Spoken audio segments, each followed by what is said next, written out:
একজন দর্জি আসিবে তোমার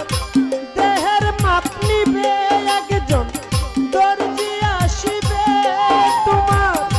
দেহের মাপ নিবে পকেট সারা একটি জামা তৈরি করিবে পকেট ছাড়া একটি জামা তৈরি করিবে একজন দর্জি আসিবে